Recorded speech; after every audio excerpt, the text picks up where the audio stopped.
Hello and welcome to my channel Budgeting with Ali, or welcome back if you already watched some of my videos. If you haven't already, please do consider subscribing and hitting that bell icon so you'll be notified anytime I post.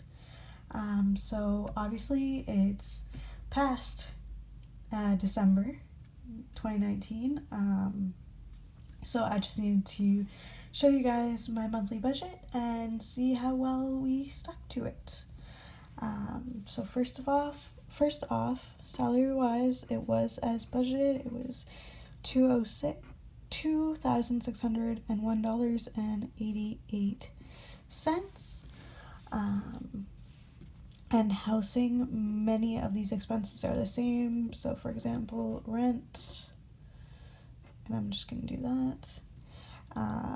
My phone bill stays the same at $46.49. And since I moved to the budget electricity billing, it has stuck at at $81. Netflix, of course, is always $13.99. But my bank fee was a little bit different this month. It was $7.70 instead of the $3.99 it usually is, or the $22.50 which I budget, which is kind of the higher end of my bank fee. So I did have $14.80 under budget. And sorry, I forgot to grab my red and green pens again. Guess I was just kind of in a rush to get to you guys. So I am going to put that little positive sign, and that just means it was a positive number, not a negative. So altogether for housing, I had budgeted $683.98. I spent, $669.18, which means I had the $14.80 under budget. Transportation, as always, $82.50. Well, not as always, they just switched it in September, or October. So that was normal.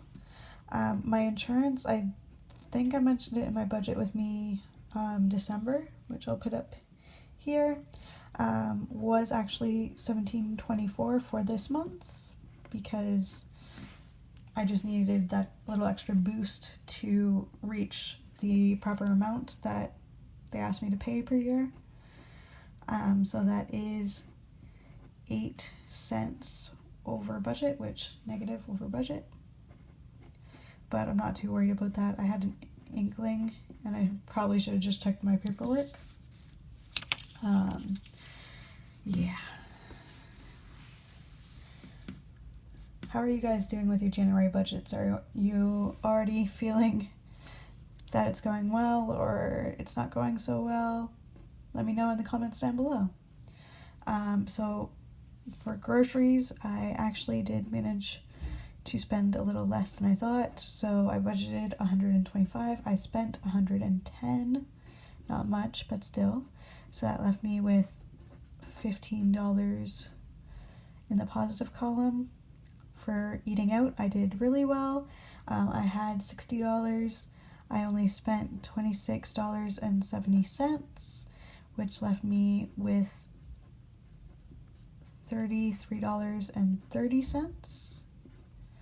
So altogether in this category, I spent $136.70, which means I had $48.30 left over, which is going to come in handy, I will tell you that.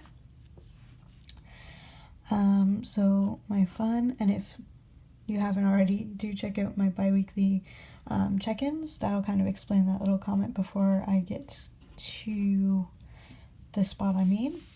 So my fun money, I did spend this all. Wasn't what I wanted, but I went a little bit spendy. My provincial loan is always the same amount. Oh, and I forgot to do that up here. Same with my federal, because these are minimum payments, so they're always going to be that amount. However, I did budget $202 to put towards as a debt snowball. I ended up only putting $190.02, which meant I was negative. I didn't do this math beforehand. That's always, we'll say negative $12. I know it should be $11.98, I think. Actually, yeah. So $11.98, which meant I had budgeted $823.24. I had spent $811.26. So the $11.98 is what remains, and that's negative. And I'm counting that as negative because even though it's lower, because obviously I should be putting more towards my debt, or the budgeted amount or more towards my debt. So that's why that's different from every other category. For savings, technically I did put $100 in, however I did have to take money out, but if you've watched my budget with me January, that's included in my budget to build that back to where it was, so you don't need to worry about. So that's why I did it this way, just because it balances out. Alright, finally, MISC. For giving, it was $260, right on target. For gifts, I did end up spending $175, not $100 as budgeted. So we'll put our negative for the following categories. These are all sinking funds. So basically I'm saying that I spent this money. However, when I say spent in with the sinking funds, it means that I have put that much money in that cash envelope. Not that I actually spent this money. And if you want to see how much my sinking funds are and how well they're doing, again, go check out the most recent bi-weekly budget, and that'll let you know all you need about that to know about those categories.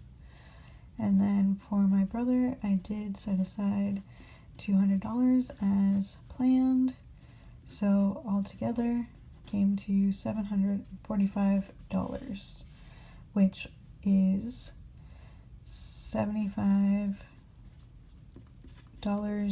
over budget. So the way everything balanced out, I did get my normal pay, and I did manage to get that back just based on how much I saved from my cash envelopes, and the little less that I put towards debt. So all in all, I did end up still having that zero-based budget. It just some of the money went elsewhere. So not my best month, but I guess it could be worse, as I like to say. So that is kind of my month. Now let's talk about goals. So I knew overspending in the gift category was going to be a problem, so for next year I'm going to create my Christmas gift budget earlier and start shopping a little bit earlier. As for goals for December, I did save $10 from groceries. I actually saved $15. From spending, I did not save anything, so I get a big fat X there. And from restaurants, I did save more than the $10. I saved $33.30. So all in all, 2 out of 3, not bad. I like it when I get all 3 or 2 or however many goals I set. Unfortunately, it was not meant to be. So for this month of January, so for last month, my most trouble was Christmas. So I can spend less in all categories. or most. I will take most. And what I can for goals, specific goals, I am going to set a goal of $10 from, actually let's make that 20 from restaurants. Sorry guys, I've got a cold. 20 from